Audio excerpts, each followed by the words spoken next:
Pacific route also dominates UNODC's drug seizure statistics, with Colombia 37%, Ecuador 8.8%, and Panama, god damn it, not Panama, and Panama 4.2%, as the countries in the region with the largest quantity of cocaine hydrochloride. Mama! Ay, ay, ay, chat. No way. Not Panama. Not Panama, please. No! Venezuela ranks 6th amongst Latin American countries in terms of seizures with less than 2%. Do we really need to finish reading this whole thing? He says, we're going to get Panama next. I mean, they're eyeing that Panama Canal. They probably will. They probably will. He says that canal is critical. I don't think we need to read the rest of this. I've read enough to realize that I don't think that this is even a real article, bro. I don't think that this fucking cartel even exists. Does Cartel de los Soles exist? Cartel de los Soles per se doesn't exist.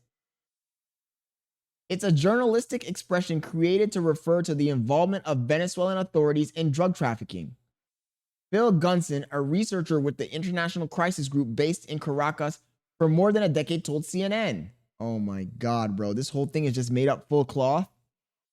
This doesn't mean that there aren't military personnel or government officials involved in drug trafficking.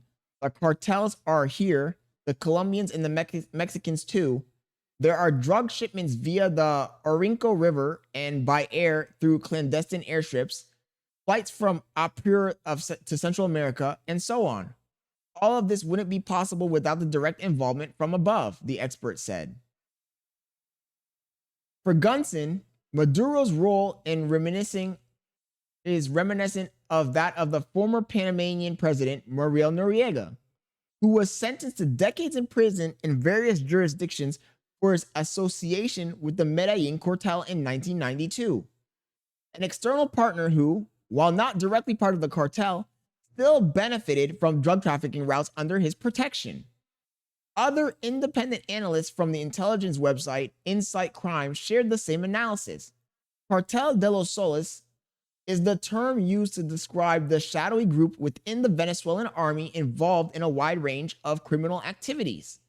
It is not a hierarchical group, but rather a loose network of cells that operate as drug trafficking organizations, a report from the site states. Oh my goodness. He says, the real Noriega, he says he owed me 100 favors. You know what the crazy thing is? So, guys, this is why in life, when it comes to the news, you can't just blindly believe what the government tells you on TV. And the sad thing is, how many people do you think have gone and done some research like what we're doing tonight, read up on these cartels to find out what's actually going on? Most people don't. Most people won't even take the first step of going to like CNN's website or going to Al Jazeera or going to any platform and reading to find out what's real and what's not real, what's happening and what's not happening. Most people just watch cable news. On cable news, they tell them what they want to hear, or they tell them a very shallow interpretation of what's going on, and they go on with their day. If I had not done research here, I would not even know that Cartel de los Soles is not even a real cartel. It's just a name they made up. He says everyone else around him is doing it, but he's not. I mean, Kanai, he might have some involvement with some cartel in Colombia or one of those other countries, but they are making it sound like the drugs are being produced and trafficked out of Venezuela, which from what I'm reading sounds like it's not true. And even if it is, sorry, I'm getting tongue tied here. Even if it is true, it's less than 8% of the drugs coming into America. From what I'm reading in this article, the real problem is Colombia. It's not Venezuela, it's Colombia.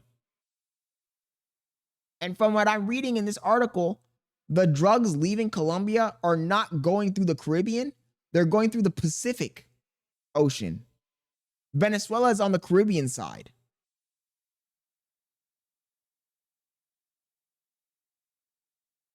And that makes sense. It makes sense. Why would they go through the Caribbean?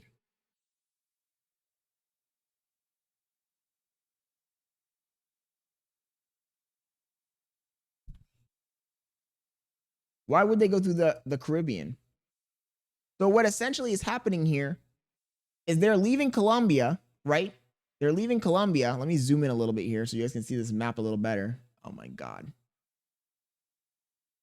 Not what I wanted to do. Open the image in a tab. Let's see if we can open this image. Here we go. So essentially what's happening here is, look, you got South America, the South American continent. You got Central America. You got North America. What essentially is happening is the drugs are being produced in Ecuador, Peru, and Colombia, which makes sense because those are the countries with the climate. Those are the countries with the climate to produce coca, right? High elevate. These countries, for those of you who don't know, Colombia, Ecuador, Peru, Bolivia, Chile, this is all mountainous range. This is high altitude mountainous terrain. Perfect for growing coca. The coca gets produced in these countries that are all on the Pacific of the continent, right?